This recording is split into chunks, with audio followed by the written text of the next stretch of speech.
आपल्याला सर्वांना कल्पना आहे की आम्ही बाळासाहेबांचे पाईक आहोत, बाळासाहेबांच्या मुशीत तयार झालेले शिवसैनिक आहोत आणि आनंद दिघे साहेब यांच्या माध्यमातून एकनाथ शिंदे साहेब हे आत्ता आमचे नेते आहेत आणि एकनाथ शिंदे साहेब जो काही निर्णय करतील आणि घेतील तो आम्हाला मान्य करावा लागेल.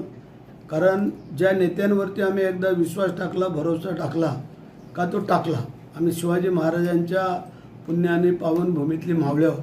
त्यामुळे जे काही आमचे नेते योग्य निर्णय घेतील असं आम्हाला वाटतं आहे. कारण आज जर पाहिलं आपण तर 1 नंबरला शिवसेना आहे कोकणामध्ये, 2 नंबरला भारतीय जनता पार्टी आहे आणि 3 नंबरला NCP आहे, अजितदादा पवार पार्टी. तर अशा प्रकारे हे बलाबल आहे.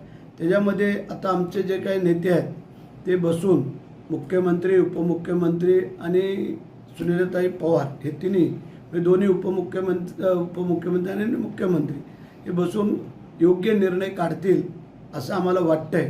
कारण मागच्या वेळेला ही जागा आम्ही राजू साबळेच्या माध्यमातून लढवली होती. कारण त्यावेळेला जी काही परिस्थिती वस्तूची होती त्यानुसार थोडं अपयश आलं, नंतर ती जागा त्यावेळेला आम्ही शिवसेनेने लढवली होती. हे आगे तेवढं सत्य आहे. मगाशी आम्ही एका शब्दात सांगितलं आहे, एकनाथ शिंदे साहेब हे आमचे नेते आहेत आणि नेत्यांचा आदेश पाळणं हे आमचं शिवसैनिकांचं काम आहे. कारण जसं बाळासाहेबांचे आत्तापर्यंत आम्ही आदेश पाळत आलो तसे एकनाथ शिंदे साहेबांचे आत्तापर्यंत आम्ही आदेश पाळत आलेलो आहोत. एकनाथ शिंदे साहेब योग्य निर्णय घेतील आणि तो पक्षाच्या हिताचा असणार आहे. त्याच्यामुळे आम्ही जे एकनाथ शिंदे साहेब निर्णय घेतील. ABP माझा, उघडा डोळे बघा नीट.